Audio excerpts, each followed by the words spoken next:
Assalamu alaikum wa rahmatullahi wa barakatuhu. Hello, my dear students.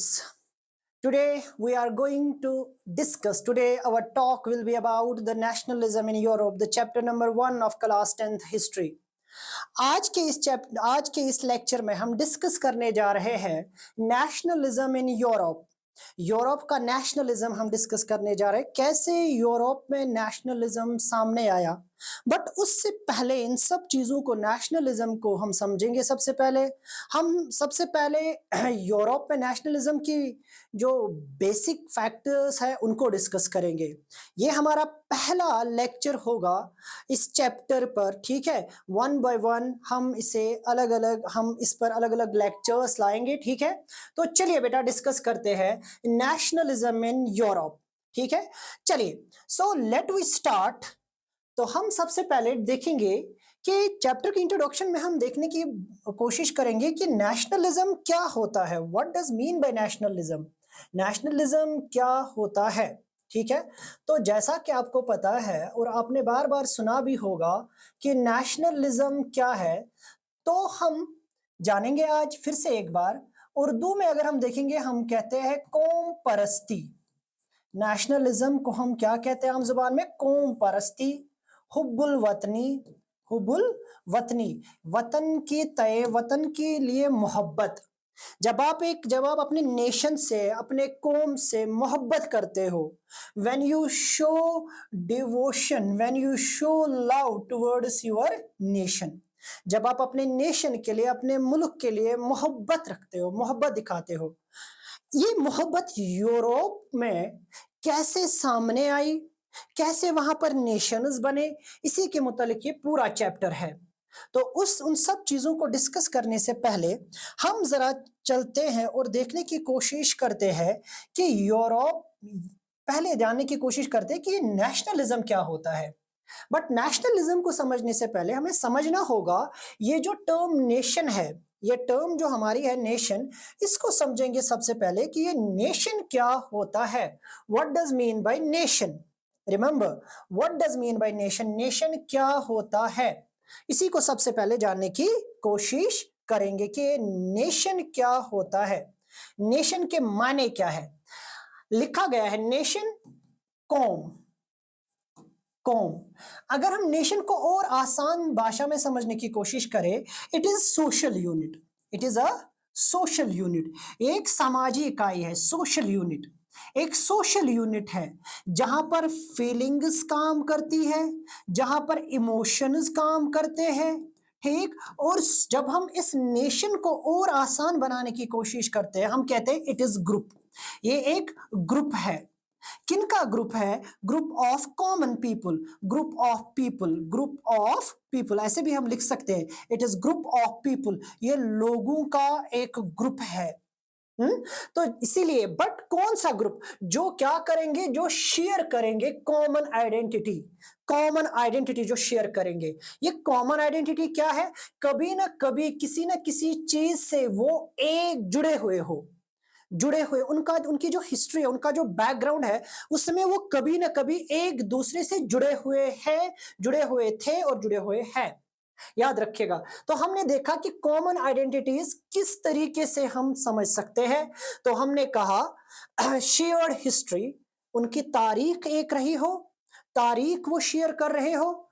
Shared culture, culture में बहुत सारी चीजें हैं, जुबान है, कल्चर में क्या क्या है? Way of living, way of living, way of living, जिंदगी जीने का जो तरीका है उनका एक रहा हो। शेयर्ड लैंग्वेज, वो जुबान शेयर करते हो। शेयर्ड एथनिसिटी, शेयर्ड टेरिटरी, वो एक एरिया में रहते हो, वो एक ग्रुप के साथ रहते हो, उसे हम नाम देंगे नेशन। याद रखिएगा। इसीलिए जब आप डिफिनीशन देखोगे, when you see the definition, तो वहां पे लिखा है, सीधे सीधे लिखा है, a nation is a group of people who share a common identity, जो एक कॉमन आइडेंटिटी शेयर करते हैं। आगे चलेंगे, देखने की कोशिश करेंगे कि नेशन, तो जैसे कि हमने देखा कि ये वर्ड नेशन कहां से आया है, तो कहा गया the word nation come from Latin word, Latin word है ये, जिसके असली मतलब बर्थ या ट्राइब है। बर्थ, या ट्राइब, कबीले से जुड़ा हुआ, जहां से ये जन्मा हो, हाँ, जिस एरिया पे में जन्मा हो, या जिस ट्राइब में, जिस एक ट्राइब एक कबीला, यानी नेशन कबीला है, नेशन के साथ हम लोग जिस एरिया में जन्मे हैं, जहां पर जन्मे हैं, उस मिट्टी को, उस मिट्टी के लोगों के साथ जुड़ाव को, उस मिट्टी से मोहब्बत को हम नेशन कह सकते हैं। अब क्योंकि इसके साथ आगे जोड़ा जाएगा इज्म, तो याद रखिएगा जब भी हम नेशन, क्योंकि हमारे चैप्टर का नाम ही है नेशनलिज्म, तो हम इस नेशनलिज्म को दो अलग अलग वर्ड्स में, यानी इसको जब अलग अलग करेंगे हमें पता चलेगा हमारे पास एक वर्ड आएगा नेशन और दूसरा आएगा इज्म। नेशन तो पता चल गया, ग्रुप ऑफ पीपल। नेशन तो पता चल गया कि नेशन का मतलब क्या है, कौम है। नेशन का मतलब क्या है, वो मिट्टी जिससे हम जुड़े हुए हैं, जहां पर कॉमन कल्चर है, जहां पर कॉमन लैंग्वेज है, ठीक है। मगर ये इज्म क्या है, इज्म दिखाता है, इज्म किस चीज को दिखाता है, इज्म शो करता है आइडियोलॉजी को, सेट ऑफ बिलीफ्स को। याद रखिएगा ये एक आइडियोलॉजी, एक सोच को, एक बिलीफ को, एक आइडिया को, एक थॉट को दिखाता है, एक थॉट को डिस्क्राइब करता है। It describes the thought, it describes the ideology, it describes the belief system. Remember, so that why the suffix basically है क्या, it is a suffix refers to an ideology or thought system, एक thought system को show करता है।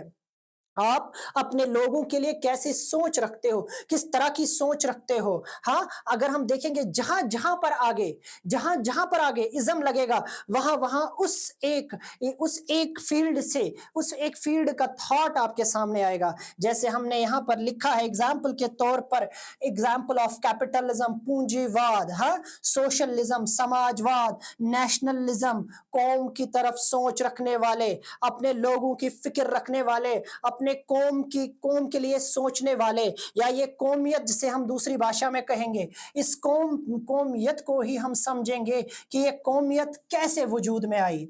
अगर मैं यहां पर ऐड करना चाहूं तो हम कहते हैं कि नेशनलिज्म जो यूरोप में देखने को मिला, nationalism in Europe, remember my dear students, nationalism in Europe का, यूरोप जो नेशनलिज्म, जो देशभक्ति, हुब्बुल वतनी यूरोप में देखी गई, इसके पीछे कहा जाता है कि बहुत सारे फोर्सेस भी थे।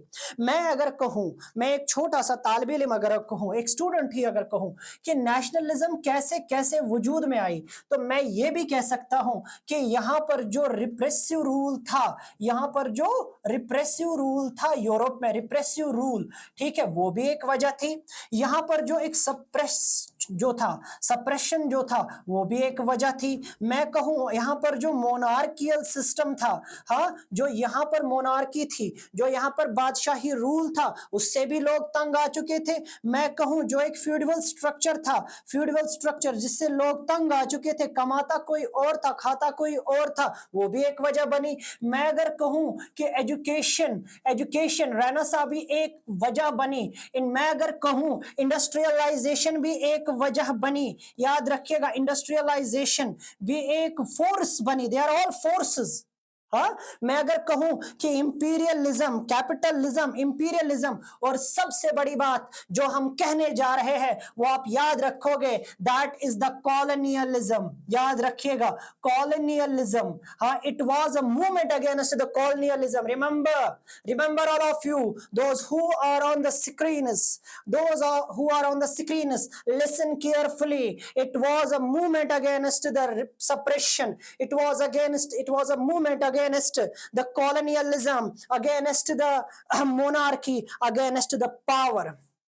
एक मूवमेंट, फिर ये मूवमेंट आगे जाकर एक नेशन को अलग अलग मुल्क बनने की सूरत में फिर सामने आई। ठीक है, ये इनकलाब था, ये एक सैलाब था। नेशनलिज्म इन यूरोप एक सैलाब था जिसने फिर पूरी दुनिया को अपनी लपेट में लिया। Yes, it takes number of years. कोई कहेगा कि कल को आ गई, हाँ 2 दिन में नेशनलिज्म आया, it was not a sudden, as a French revolution was not sudden, इसके पीछे बहुत सारा टाइम लगा, जब आइडियोलॉजी, जब सोच डेवलप हुई, जब लोगों की सोच डेवलप हुई, जब लिखाई पढ़ाई हुई, जब आइडियाज आए, जब अलग अलग ऑथर्स, जब अलग अलग जैसे कार्ल मार्क्स से लेकर फ्रेडरिक सोरियो, अलग अलग आर्टिस्ट्स आए, अलग अलग ऑथर्स आए, अलग अलग आइडियोलॉजीज आए, पॉलिटिकल थॉट आए। हम अब कितने लोगों का नाम यहाँ पर ले जिनकी आइडियोलॉजीज की वजह से, कांट से लेकर आप चलोगे तो स्पेंसर तक, सबकी आइडियोलॉजीज यहाँ पर काम करती है। एक सोच, एक इनकलाब आया, एक इल्मी इनकलाब आया, वो भी एक वजह बनी कि यूरोप में नेशनलिज्म सामने आया। यानी हम खुद हुक्मरानी करेंगे, एक सोवर्निटी का एक जिसे कहते हैं ना क्रेज फिर देखने को मिला। Let we go to the next slide. तो इसीलिए हमने डिफिनेशन लिखी है नेशनलिज्म की, ताकि हम इसको आसान शब्दों में आपके सामने रखें। हमने कहा नेशनलिज्म इज एन आइडियोलॉजी, एक सोच है that represents an individuals love, एक फर्द की मोहब्बत दिखाएगी, डिवोशन टुवर्ड्स देयर नेशन, उनके नेशन के लिए, हाँ, उनकी कौम के लिए। जब आप अपनी कौम की तय मोहब्बत दिखाओगे तो that is the nationalism. It emphasises the belief, ये एक अकीदा है that one is nation is superior to all others, मेरा देश महान है, याद रखिएगा, मेरी कौम महान है, मेरी कौम उन सब कौमों से आगे है। ये एक ऐसा ही बिलीफ है। मैंने पहले भी कहा यहां पर इमोशंस काम करते हैं। It is a social unit, state is a political unit, nation is a social unit, क्योंकि यहां पर इमोशंस काम कर रहे हैं, कल्चर काम कर रहा है। जब इमोशंस, फीलिंग्स, बिलीफ सामने आएंगे तो उसे हम सोशल यूनिट ही कहेंगे ना, जहां पर सामाजिक से जुड़ी हुई चीजें सामने होंगी। तो इसीलिए आप जरा आप चेक कीजिए, हमने कहा कि व्हाट इज नेशनलिज्म, जब हमने कहा तो उसी के अंतर्गत, उसी के अंडर आप देख सकते हो की फीचर्स ऑफ नेशनलिज्म। कुछ छोटे मोटे फीचर्स देखेंगे, कुछ थोड़ा थोड़ा जल्दी जल्दी, ठीक है। तो कैरेक्टरिस्टिक्स देखिए, की फीचर्स देखिए, क्या strong national identity, strong national identity, strong national identity. क्या होता है स्ट्रॉन्ग नेशनल आइडेंटिटी? मैं भारत का रहने वाला हूं, ठीक है, तो अब भारत का जो मैं रहने वाला हूं, तो ये भारत माता के लिए या भारत के लिए मैं अपनी जान दूंगा। मैं कश्मीर का रहने वाला हूं, मैं कश्मीर के लिए, मैं कश्मीरियत के लिए, यहाँ के लोगों के लिए अपनी जान दे रहा हूं। क्यों? क्योंकि मैं इस मिट्टी से जन्मा हूं, मैं इस मिट्टी का खाता हूं, मैं मेरी रगों में इस मिट्टी का, इस मिट्टी की देन है हमारी रगों में। तो that why the strong national identity. इससे पहले कोई नेशनल आइडेंटिटी नहीं थी।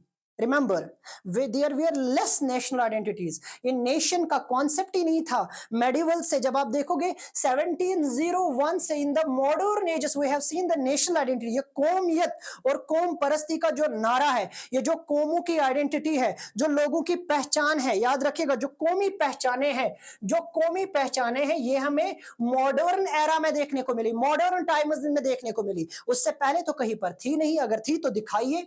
हाँ, वो अरब और अजम का किस्सा थोड़ा बहुत था, बाकी तो कुछ भी नहीं था ना, ठीक है। तो आप देखिए, स्ट्रॉन्ग नेशनल आइडेंटिटी आपको ये प्रोवाइड करती है, आपको पहचान देती है, क्योंकि आइडेंटिटी का मतलब पहचान।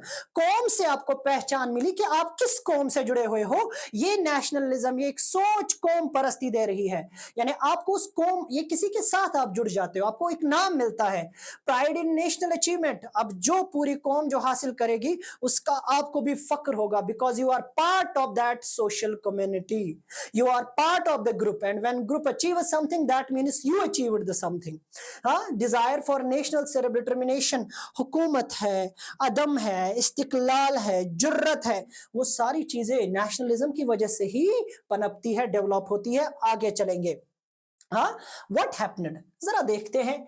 हमने कहा अब जरा इससे आगे चलेंगे, ठीक है। सामने आया बेटा फ्रेंच रेवोल्यूशन, ठीक है। बट फ्रेंच रेवोल्यूशन से पहले कुछ चीजें हुई, ठीक है। फ्रेंच रेवोल्यूशन से पहले, मैंने पहले कहा फ्रेंच रेवोल्यूशन आहट थी, फ्रेंच रेवोल्यूशन कदम था, फ्रेंच रेवोल्यूशन इंप्रेशन था, फ्रेंच रेवोल्यूशन आगाज था डेमोक्रेसी की, बुनियाद थी एक नए इनकलाब की, बुनियाद थी एक मॉडर्न हुकूमत की, बुनियाद थी बहुत सारी चीजों की। वो बुनियाद हम देखेंगे, हम पढ़ेंगे, मगर उससे पहले 1848 अगर आप देखोगे 1801 से स्टार्ट हो रही है 19th century century, remember my dear, remember, understand the time, 818 दिखा रहा है कि 1800 साल बीत गए, 01 यानी एक नई नई सेंचुरी, एक नई सदी स्टार्ट हो गई। तो from 1801 it is the 19th century, और जब हमने कहा 1848 it is a mid 19th century, it is a mid 19th century, mid 19th century. Mid 19th century में क्या हुआ, फ्रेडरिक सोरियो, ठीक है, उसका विजन सामने आया। अब यहां पर आपको याद रखना है, जब भी हम मॉडर्न वर्ल्ड की बात करेंगे, आज से कुछ सौ सालों की बात करेंगे, 200 साल 150 साल की बात करेंगे, तो हमारे पास जो मैसेजेस थी, हमारे पास जो आइडियाज थे, वो कैसे सामने आते थे। याद रखिएगा, आइडियाज दो ही तरीकों से हमारे सामने आते थे, आइडियाज, या बेटा कहेंगे थॉट्स, हाँ, हम कहेंगे आज के जमाने की थ्योरीज, हाँ, थ्योरीज, विजन कहेंगे। ये थ्योरीज हमारे पास कैसे आती थी, दो ही तरीकों से, या तो टेक्स्ट फॉर्म में आती थी, या तो बेटा फिगरेटिव फॉर्म में आती थी। फिगरेटिव यानी मैसेज ऐसे ही आती थी, मैसेज लोगों तो कैसे ही पहुंचती थी, and it was limited, limited था, बिल्कुल लिमिटेड था, ठीक है, और ये सारा कुछ महदूद था। टेक्स्ट यानी किताबों के जरिए, अखबारों के जरिए थोड़ा बहुत जो उस वक्त पॉसिबल था, और इतने सारे लोग पढ़े लिखे भी नहीं थे। तो एक दूसरा एक जो मीडियम था, दैट वाज फिगरेटिव, यानी पिक्चर्स के जरिए।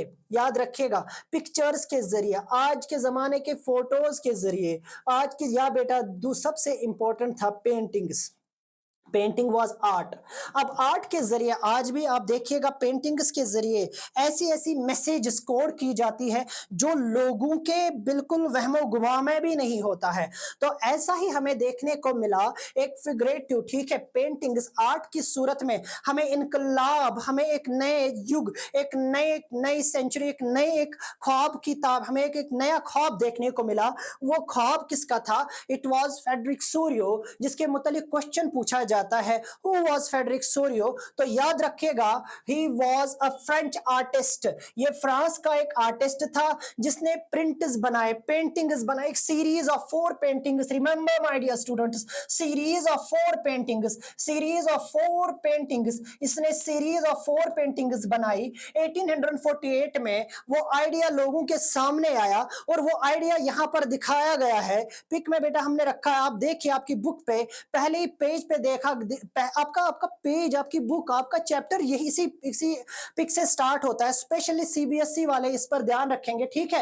ये आप देखिए कैसे इनको क्या ऊपर से दिखाने की कोशिश की गई, हमने आधी इमेज यहां तक आई है, सॉरी फॉर दैट। हाँ, तो आप देखिए इनको क्या दे रहे हैं, एंजल्स इनको ब्लेस कर रहे हैं, लॉर्ड क्रिसिस इनको, लॉर्ड हजरत ईसा अलैहि सलाम इनको ब्लेस कर रहे हैं, ठीक है, statue of liberty, all that. तो देखिए क्या विजन क्या है, a world with democratic Republic. अब यहां पर बात आई है डेमोक्रेटिक रिपब्लिक। रिपब्लिक क्या हुआ, जहां पर एक चुनी हुई सरकार होगी, जहां पर एक चुना हुआ हेड ऑफ द स्टेट होगा, चुना हुआ हेड ऑफ द स्टेट। यहां पर जरूरी है मैं इस बात को थोड़ा डिफाइन करूं। हाँ, रिपब्लिक, डेमोक्रेटिक तो पता ही है आपको, डेमोक्रेटिक का मतलब क्या हुआ, डेमोक्रेटिक का मतलब हुआ जहां पर लोग, जहां पर वोटिंग होगी। याद रखिएगा, मैं थोड़ा हाईलाइट करूंगा, जहां पे वोट होगा, हाँ, वोट के बाद क्या होगी, चुनी हुई सरकार होगी, यानी इलेक्टेड गवर्नमेंट होगी, ठीक है, इलेक्टेड गवर्नमेंट होगी तो वहां पर राइट्स होंगे। याद रखिएगा बच्चा, राइट्स होंगे तो राइट्स के साथ कुछ और भी मिलेगा, क्या, रिप्रेजेंटेशन होगी, और इक्वल रिप्रेजेंटेशन होगी। There will be no discrimination, यानी कोई डिस्क्रिमिनेशन नहीं होगा, whether it is the on the basis of geographical area, whether it is basis on the race, कोई डिस्क्रिमिनेशन नहीं होगा। ऐसे सिस्टम ऑफ गवर्नेंस को हम डेमोक्रेटिक कहते हैं। जो दूसरी टर्म हमारे पास है, that is Republic, that is Republic. Republic का मतलब क्या हुआ कि जो state, head of the state होगा, हेड ऑफ द स्टेट होगा, बच्चा ध्यान से सुनिएगा, head of the state will be, वो क्या होगा, will be elected by people, will be elected by people, लोग उसे चुनेंगे। याद रखिएगा, इससे पहले क्या था, इससे पहले था ऑटोक्रेसी, इससे पहले क्या था, मोनार्की था। मोनार्की का मतलब क्या था, बादशाह, हाँ, सुल्तान की जय हो, जो सुल्तान कहते थे, बादशाह कहते थे, वही चलता था, क्योंकि लोगों की कोई राइट्स ही नहीं थे। नेशनलिज्म ने तख्ता ही पलट कर दिया ना, तख्ता ही पलट कर दिया, बादशाही सिस्टम ही खत्म कर दिया। हाँ, इसे देर लगी, कुछ टाइम लग गया रिप्लेस होने में, मगर आप इस टर्म को ध्यान से सुनिएगा, ठीक है? चलिए, तो इसीलिए कहा गया democratic republic where countries are represented with their flags. अब कंट्रियों के पास फ्लैग होंगे, फ्लैग मीन्स लीडरशिप होगी, रिप्रेजेंटेशन होगी, नेशन उसको रिप्रेजेंट करेंगे फ्लैग्स के जरिए। You can see my dear, you can see the flags, आप फ्लैग्स देख सकते हो, यहां पर दिखाए गए हैं फ्लैग, झंडा, फरेरा, याद रखिएगा पर्शियन में इसे फरेरा कहते हैं, झंडा कहते हैं। ये झंडा झंडा नहीं है, इज्जत है, याद रखिएगा। ये झंडा झंडा नहीं है, ये बेटा जुनून है, इस्तिकलाल है, जुर्रत है। हाँ, ये रिप्रेजेंटेशन है। आप जरा देखिए लीडिंग नेशंस इस इमेज में, इस इमेज को गौर से देखिए। यूनाइटेड स्टेट्स, हाँ, स्विट्जरलैंड, क्योंकि अमेरिका आजाद हो चुका था कॉलोनियलिज्म से, कॉलोनी से, तो बहुत सारी स्टेट्स एक साथ आ गई, उन्होंने एक यूनिट बनाया, सेंट्रलाइज्ड यूनिट बनाया, जिसे कहा गया यूनाइटेड स्टेट्स, यूनाइटेड एक साथ, coming together federation. Switzerland, France, Germany ये लीड कर रहे हैं। फिर सिंबोलिज्म, यानी वहां पर ऊपर आप देखिएगा अपनी बुक पर बेटा, यहां पर भी है इमेज में, Christ, saints and angels looking down, सब देख रहे हैं नीचे, और उनको क्या कर रहे हैं? ग्लोबल यूनिटी, यानी यहां पर फ्रेंडशिप और पूरी दुनिया में अमन, ग्लोबल यूनिटी की दुहाई चल रही है। एक प्रेजेंटेशन है कि आने वाले वक्त में ये सारा कुछ होगा, सब देश मिलके चलेंगे, सब, हर एक कौम की अपनी एक क्या होगी? पहचान होगी। आप देखिए इस चैप्टर में क्या कुछ नहीं है, ये चैप्टर अपने आप में एक समंदर है, ठीक है? चलिए, now come to the next. अब देखिए, अब क्या है, इसके बाद आप चलेंगे तो आप एक अजीब सी चीज आपको देखने को मिलेगी। वो क्या है? That was the French revolution, ठीक है? फ्रेंच रेवोल्यूशन, ठीक है? फ्रेंच रेवोल्यूशन हमने अभी कहा, फ्रेंच रेवोल्यूशन कब हमें देखने को मिला? फ्रेंच रेवोल्यूशन हमें देखने को मिला 17, ये है बेटा, व्हाट हैपेंड, सबसे पहला था फ्रेंच रेवोल्यूशन, फ्रेंच रेवोल्यूशन। अच्छा, कब फ्रेंच रेवोल्यूशन हुआ? ठीक है, सीधे सीधे लिखा है 1789 में फ्रेंच रेवोल्यूशन हुआ। हाँ, ये फ्रेंच रेवोल्यूशन जो हुआ ना, इसने, French revolution was first impression of democracy in the Europe. क्या था? It was impression of, it was, मेरा बच्चा ध्यान से लिखेगा, हाँ, it was first impression of democracy, it was first impression of democracy, it was first impression of democracy. ये क्या था बच्चा? Impression of democracy, impression of democracy, democracy याद रखिएगा, या डेमोक्रेटिक रिपब्लिक का पहला इंप्रेशन था। It was impression, it was start democracy, it was impression of democracy in Europe. Europe में एक आजादी की ये पहली कड़ी थी, ये पहला स्टेप था जब फ्रांस आजाद हुआ। किससे? मोनार्कियल सिस्टम से। और फ्रांस क्या बना? कहां से आजाद हुआ? इसने एंड किया मोनार्की को, बादशाही निजाम को, and started Republic in France. आगे मोनार्की को भी डिफाइन करूंगा, जहां पे एक बंदे की हर एक जहां पर क्या होगा? सेंट्रलाइज्ड सिस्टम तो होगा, जहां पर बट एक इंसान की ही हर एक जगह पर फैसला चलेगा, ठीक है? Republic in France, started Republic in France, ठीक है? और रिपब्लिक सिस्टम फ्रांस में हुआ, यानी लोगों का चुना हुआ अब बंदा आएगा, वही लीड करेगा। और क्या था की फोकस? क्या था? The French revolution 1789 ended the monarchy. Main concern था कि हम मोनार्की को एंड करेंगे, हम मोनार्की को यहां पर रहने नहीं देंगे, इस बादशाही निजाम को यहां पर रहने नहीं देंगे। अब जरा चलो, अब जब ये फ्रेंच रेवोल्यूशन हुआ, क्लास 9th हिस्ट्री का पहला ही चैप्टर है फ्रेंच रेवोल्यूशन। आपने देखा होगा नोबल्स, क्लर्जी, कैसे उन्होंने उनकी जिंदगी, आम लोगों की जिंदगी उन्होंने बिल्कुल दुश्वार कर दी थी। हाँ, कुछ 5 से 2% लोग हुकूमत कर रहे थे 95% लोगों पर। हाँ, कैसे एक पर्टिकुलर ग्रुप डोमिनेट कर चुका था, कैसे एक ग्रुप सब पर हावी था, उनके पास बर्थ प्रिविलेजेस थे, उनके पास हर किसी तरह की अयाशी थी, ऐश था, वो इवन चर्चेस के लिए टैक्सेस लिए जाते थे, इवन हर, आप देखिए लोगों की कोई राइट्स नहीं थे, बर्थ प्रिविलेजेस तक थे, कोई सिस्टम नहीं था, बस था तो जुल्म, बस फ्यूडलिज्म था, जुल्म था। उसी चीज को अब देखिए यहां पर क्या किया गया है। हमने बेटा अभी कहा फ्रेंच रेवोल्यूशन की बात करेंगे, ठीक है। French revolution, measures by French revolution.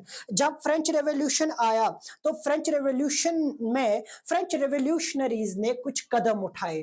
French revolutionaries ने कौन से कदम उठाए? सबसे पहले क्रिएटिंग यूनिटी। आप देखिए उन्होंने यूनिटी लाने की कोशिश की, एक होने की कोशिश। उन्होंने सबसे पहले क्रिएट यूनिटी, उन्होंने वो एक बने, यानी एकता में ही अखंडता है। याद रखिएगा, यूनियन में क्या है? स्ट्रेंथ है।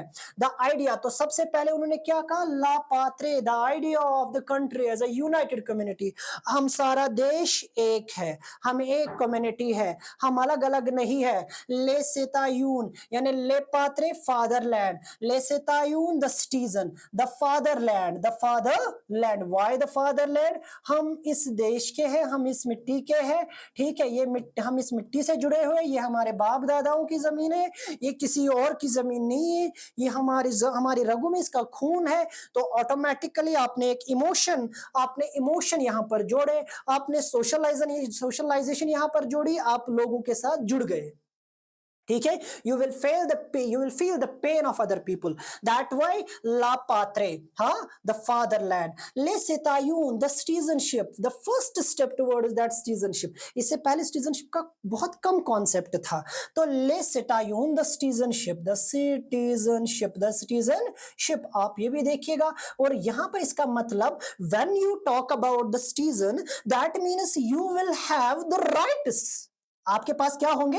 आपके पास, मेरा बच्चा, राइट्स होंगे, आपके पास इक्वल राइट्स होंगे, आपके पास सिटीजनशिप राइट्स होंगे। चलिए अब जरा देखिए कौन कौन से चेंजेस इन रेवोल्यूशनरीज ने लाए, क्योंकि ऊपर लिखा है मेजर्स बाय फ्रेंच रेवोल्यूशनरीज। अब इन रेवोल्यूशनरीज ने, जो इन्होंने आजादी लाई, उन्होंने कौन कौन से कदम उठाए? Try colour flag, they introduced the flag. मैंने पहले कहा रिप्रेजेंटेशन था, ठीक है, रिप्रेजेंटेशन था ना। फेडरिक सोरियो की पेंटिंग्स आप देखिए, वहां पर कौम अपने फ्लैग के साथ जानी जाती है, इंडिया अपने फ्लैग के साथ जानी जाती है, हाँ, पाकिस्तान अपने फ्लैग से जाना जाता है। रिप्रेजेंटेशन है ना। तो देखिए बेटा, new national flag with blue white and red strips, हाँ। और बेटा वो बनाया गया, ठीक है। A new try colour flag was introduced, एक ट्राई कलर फ्लैग यानी जो रॉयल फ्लैग था उसको हटाया गया। नेशनल असेंबली यानी पहले क्या थी? पहले स्टेट जनरल थी, उसको हटाया गया। इलेक्टेड ग्रुप सामने आया, रिप्लेस करता है ओल्ड स्टेट्स को, ठीक है। फिर यूनिफॉर्म, फिर देखिए नेशनल सिंबल्स, नए सॉन्ग्स, हिम्स, ठीक है। हिम्स याद रखिएगा, हमदो सना, तारीफे, हाँ, हिम्स वगैरह बेटा याद रखिएगा, वो क्रिएट की जाती है। नए सॉन्ग्स, देशभक्ति के नए नए सॉन्ग्स, ओथ्स, कस्में उठाई जाती है, मार्चर्स को याद किया जाता है, ठीक है। जो भी मार्चर्स थे उनको याद किया जाता है। हीरोज जो आज तक जिन्होंने देश बनाने में अपनी जानें निछावर कर दी, उनको याद किया जाता है। शहीद भगत सिंह देखिए, ठीक है, महात्मा गांधी देखिए, सुखदेव देखिए, ये सारे इंडिया में अभी याद किए जाते हैं ना। सुभाष चंद्र बोस, बी आर अम्बेडकर, हाँ, ये सारे लोग क्या थे? नेशनल हीरोज थे ना। तो उनको याद किया जाता है ना। क्यों? लोग कनेक्ट रहते हैं अपने देश से, अपनी मिट्टी से। तो वही चीज ये फ्रांस ने कब स्टार्ट की थी? आप खुद देखिएगा, ये तब स्टार्ट किया गया। कस्में, रस्में सब हुई। यूनिफॉर्म लॉज, नए नए कानून लाए, कानून जिसे कहते हैं ना इक्वालिटी बिफोर लॉ, हाँ, कानून लाए गए जो सबके लिए एक जैसे थे। और क्या हुआ? Same laws for everyone, abolished old trade, जो पुराने ट्रेड बैरियर्स थे उनको खत्म किया गया। And a single system of weight, क्या किया गया? एक यूनिफॉर्म वेट सिस्टम इंट्रोड्यूस किया गया। क्योंकि यहाँ पर क्या था? एक जगह पर अलग वजन से तोलते थे, दूसरी जगह अलग वजन से, एक जगह एक गज के लिए अलग, फॉर एग्जाम्पल जो मेजरिंग सिस्टम था वो भी डिफरेंट था, वेटिंग सिस्टम था वो भी अलग अलग था। ट्रेडर्स को बड़ी प्रॉब्लम होती थी। मैंने पहले कहा ना, इंडस्ट्रियलाइजेशन भी एक वजह थी, एक फोर्स था किसके पीछे? फ्रेंच रेवोल्यूशन के पीछे, या हम कहेंगे नेशनलिज्म के पीछे, ठीक है। Language, French promoted as the common language to bring people together. Language भी, यानी यहाँ पर क्या था, बाकी लैंग्वेजेस को साइड किया गया, फ्रेंच को एज अ नेशनल लैंग्वेज रखा गया, क्योंकि लैंग्वेज भी एक इंपॉर्टेंट रोल अदा करती है। उसके बाद देखेंगे एडमिनिस्ट्रेटिव चेंजेस, इंपैक्ट। अब जरा चेक कीजिए क्या कहा गया है, कहा गया इंपैक्ट ऑफ नेपोलिक रिफॉर्म्स, ठीक है। अब नेपोलियन ने सारे रिफॉर्म्स लाए, ठीक है, उन रिफॉर्म्स का इंपैक्ट क्या हुआ। हाँ, administrative change, Napoleon made government more efficient. इसने क्या किया, इसने गवर्नमेंट को एक सेंट्रलाइज्ड एडमिनिस्ट्रेटिव सिस्टम लाया। क्या लाया बच्चा, centralised administrative system, centralised administrative system. Remember, अब यहां पर सामने आएगा नेपोलियन, ठीक है, नेपोलियन बोनापार्ट। अब नेपोलियन क्या करेगा, नेपोलियन टेक ओवर करेगा। नेपोलियन टेक ओवर करने के बाद क्या होगा, फ्रांस की काया बदल जाएगी, फ्रांस का सिस्टम बदल जाएगा, ठीक है। फ्रांस इवन क्या करेगा, फ्रांस पूरे जिसे हम कहेंगे ना, पूरे पूरे स्पेशली हम कहेंगे ये पूरे फ्रांस को ही बदल देगा, क्योंकि नेपोलियनिक कोड 1804 जो आगे हम पढ़ेंगे कि वो क्या था, ठीक है। आप देखिए बेटा, क्योंकि ये क्या करेगा, centralised government, centralised administrative system लाएगा, और वो तो अच्छा था ही था, मगर ये अपना कोड यानी laws of Napoleon, laws by Napoleon, that is called the Napoleonic code, यानी laws and regulations by Napoleon introduce होंगे कब, 1804 में।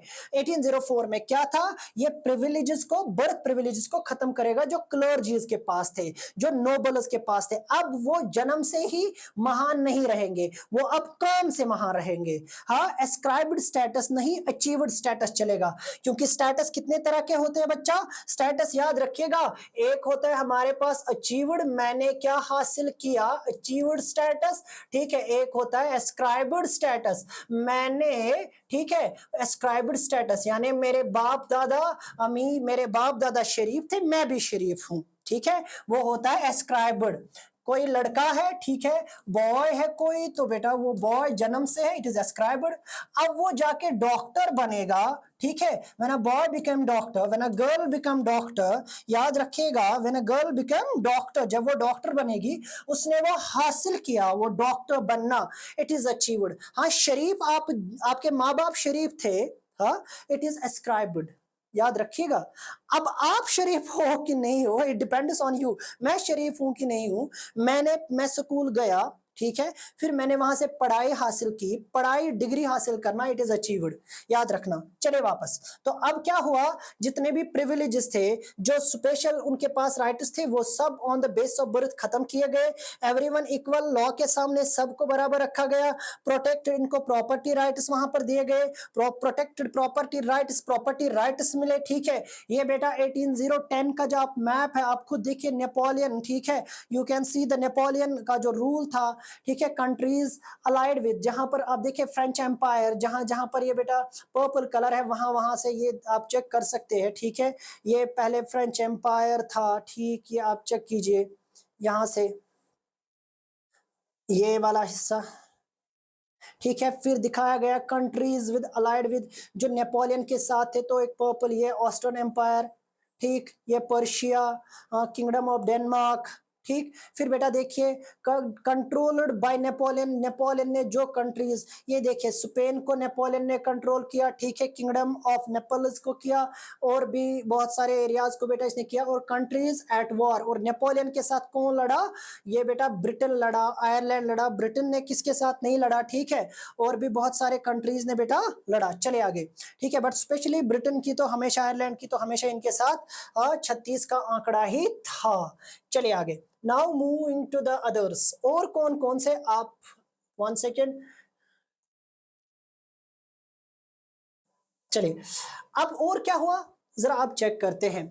रिफॉर्म्स इन अदर कंट्रीज, जब हम नेपोलियन की बात करते हैं ना, इसके रिफॉर्म्स, ठीक है, इसके रिफॉर्म्स कहां कहां पर, इसके रिफॉर्म्स, इंपैक्ट ऑफ नेपोलियन के रिफॉर्म्स। अब नेपोलियन जो था, ठीक है, उसने डेमोक्रेसी को आगे जाकर अपने सिविल कोड के बाद तबाह कर दिया, डेमोक्रेसी को डिस्ट्रॉय कर दिया, यानी कहा भी जाता है नेपोलियन डिस्ट्रॉयड डेमोक्रेसी। क्या बेटा, नेपोलियन ने क्या किया, नेपोलियन एक इंपॉर्टेंट फिगर है फ्रेंच रेवोल्यूशन में नेपोलियन डिस्ट्रॉय डेमोक्रेसी, इसने डेमोक्रेसी को खत्म किया, डेमोक्रेसी को तबाह किया, क्योंकि इसने फिर से जो सप्रेशन वाला रूल हमने फ्रांसियों ने सब कुछ हासिल किया, अब हम बाकी कंट्रीज तक जाएंगे, उनको भी आज़ाद करेंगे, ऐसी ऐसी बातें लोगों के दिमाग में डाली, और बाकी कंट्रियों में ऐसा वहां पर भी इसने सप्रेशन स्टार्ट किया, इन्विजन स्टार्ट किया। जाने जब आप देखोगे फ्रांस से बाहर निकलना स्टार्ट होगा और आगे आगे देशों पर यह हमला करेगा, और तब तो लोग पहले पहले खुश हो गए, मगर बाद में वो मायूस हो जाते, क्योंकि उनकी जो स्टेटस थी वो प्रिजन में चेंज हो गई, वो प्रिजन में तब्दील हो गई, वो बिल्कुल प्रिजन में, ठीक है, यानी वो जेल खाने लगने लगे। तो कहा जाता है रिफॉर्म्स इन अदर कंट्रीज, बाकी और कहां कहां पर इसने सबसे पहले एडमिनिस्ट्रेशन सिस्टम को सिंप्लीफाई किया, फ्यूडल सिस्टम्स को खत्म किया, इसने फ्रीड पीजेंट्स को याद रखिएगा, इसने क्या किया, फ्यूडल ड्यूज को खत्म किया, मोनोरल और सर्वडम को खत्म किया, जिसे याद रखिएगा Dutch Republic, Switzerland, Italy, Germany, वहां इन सब जगहों पर बेटा इसने ये किया, ठीक है, आप यहां से देख सकते हो किंगडम ऑफ इटली वगैरह, यहां सब जगहों पर इसने ये किया था, ठीक है, जर्मनी में किया, स्विट्जरलैंड में, डच में। इसके बाद इकोनॉमिक चेंजेस इसने क्या क्या लाए, ठीक है, रिफॉर्म्स तो लाए, सेंट्रल सिंप्लीफाइड एडमिनिस्ट्रेशन को सिंपल किया, फ्यूडल सिस्टम को खत्म किया, पीजेंट्स को आजाद किया, हाँ, सर्वडम यानी जो गुलामी एक तरह से थी, हायरार्किकल, ठीक है, गुलामी, उसको खत्म किया। अब इसने वो इन सारे देशों में जहां जहां पर इसने इन्विजन किया, वहां वहां पर इसने ये सारी चीजें अप्लाई कर दी, मगर इकोनॉमिक चेंजेस इसने अपने समय पर क्या लाई, इसने ट्रेड रिस्ट्रिक्शंस को, ठीक है, रिमूव कर दिया, रिमूव ट्रेड रिस्ट्रिक्शंस, जो बिजनेस पर रिस्ट्रिक्शंस थी वो खत्म कर दी। ट्रेड यानी ट्रेड मीन्स यहां पर बिजनेस नहीं लिखा गया, trade means exchange of goods, याद रखना मेरा बच्चा, एक्सचेंज ऑफ गुड्स, ये जो एक्सचेंज ऑफ गुड्स था, बिजनेस जो था, उसको इसने जो उस पर रुकावटें थी वो खत्म कर दी, और इंप्रूव कर दी इंफ्रास्ट्रक्चर को, रोड्स को, कम्युनिकेशन को इंप्रूव कर दिया। He improve the communication, he improve the infrastructure, railway, गाड़ियां, सड़कें, सब इसने इंप्रूव कर दिया, ठीक है, इसलिए कुछ दिनों तक इसे बिल्कुल महात्मा की नजरों से देखा जाता था, मगर उसी ही पर नेपोलियन के खिलाफ नाराजगी भी थी, रिसेंटमेंट, नाराजगी थी लोगों को। आप देखिए वहां पर बेटा पिक्चर के साथ, रीजन फॉर डिसकंटेंट क्या था, इसने क्योंकि higher tax, heavy tax in occupied countries, जहां जहां पर इसने हुकूमत हासिल कर ली ना, वहां पर इसने ज्यादा से ज्यादा टैक्सेस लगा दिए, ठीक है, और दूसरा सेंसरशिप लगा दी ना, इसने फ्रीडम ऑफ प्रेस पे, उसने फ्रीडम ऑफ प्रेस को छीन लिया, यानी वही छपेगा जो इसकी मर्जी होगी, ठीक है, हमने क्यों कहा डेमोक्रेसी का जो सबसे इंपॉर्टेंट फिगर है, जब सबसे इंपॉर्टेंट जो कैरेक्टर है वो है freedom of press, freedom of speech, इसने वो छीन ली, इसने क्या कर दिया, इसने सेंसरशिप लगा दिया, यानी अब छान छांट के न्यूज आएगी, और जो नेपोलियन साहिब के तारीफ करेगी वही छपेगी, ऐसा हुआ है, होता आ रहा है, हर कोई गवर्नमेंट ऐसा करती है, ठीक है, और आप चेक कीजिए बेटा यहां पर भी वही सारा कुछ हुआ, कि नेपोलियन जी को जो खुश होगा वो खुश होगा, ठीक है, जब आप क्या देखोगे, इसकी तारीफ है, बाकी जो भी नेपोलियन के खिलाफ, उसकी बर्बरता के खिलाफ, उसके डिस्ट्रक्शन के खिलाफ जो भी लिखेगा, उसको उसका जो प्रेस वगैरह या बेटा जो उसके काम होगा वो सारा बंद होगा, रिस्ट्रिक्ट लगाएगी, उस पर रुकावट लगाई गई, फोर्स्ड मिलिट्री सर्विस, और लोगों को मजबूर किया गया, they wear join the forces, ये तीन चीजें बिल्कुल, इसलिए लोग बड़े क्या थे, इससे मायूस थे, बंदा अरे भाई हम तो इसके साथ, ये तो बड़ा ही, मैंने पहले कहा ना, इट बिकेम द प्रिजन, जहां जहां पर इसने कब्जा किया, जो जो एरिया इसने कॉन्कर किया, इन्वेड किया, इसीलिए उनको लगा, पहले लगा कि हम आजाद हो जाएंगे जैसे फ्रांस हुआ, मगर आगे जाके वो मुसीबत उन बेचारों को झेलनी पड़ी। Many countries resisted French rule because of these issue, यही इश्यूज थे जिन पर बहुत सारे लोगों ने क्या किया, उन्होंने कहा नहीं भाई हम तो इनके साथ रहने वाले नहीं है। चलिए अब सिंपल आज के लेक्चर का जो लास्ट हमारा होगा वो है, देखिए बेटा हमने क्या पढ़ा, हमने क्या कंक्लूड में किया, रेवोल्यूशन का इंपैक्ट क्या था, how people think about their nation and citizenship, कैसे आहिस्ता आहिस्ता लोग, हाँ, सिटीजनशिप के बारे में समझने लग गए, कैसे रेवोल्यूशन का उनके उनके ऊपर क्या क्या इंपैक्ट हुआ, ये हमने देखा। नेपोलियनिक रिफॉर्म सबसे इंपॉर्टेंट चीज थी कि लॉज का सिस्टम सामने आने लग गया, ठीक है, वो अब जिस तरीके का भी लॉ था कि लोगों को पता चला एक लॉ सिस्टम होता है, सिंपलिसिटी भी हो सकती है, सिंप्लीफाई भी लॉ हो सकता है, ठीक है, एक सेंट्रलाइज्ड गवर्नमेंट आ सकती है। हाँ, और सबसे इंपॉर्टेंट था, लोग सामने आने लग गए, रेजिस्टेंस होने लगा। लॉन्ग टर्म इफेक्ट क्या थे, ठीक है, in how nation and government are organised today. आज कैसे नेशन और गवर्नमेंट ऑर्गेनाइज होती है, वो हमने फ्रेंच रेवोल्यूशन से या फ्रांस से सीखने को मिला। ठीक है, मिलते हैं नेक्स्ट लेक्चर में। ठीक है, तब तक के लिए खुदा हाफिज, फी अमानिल्लाह।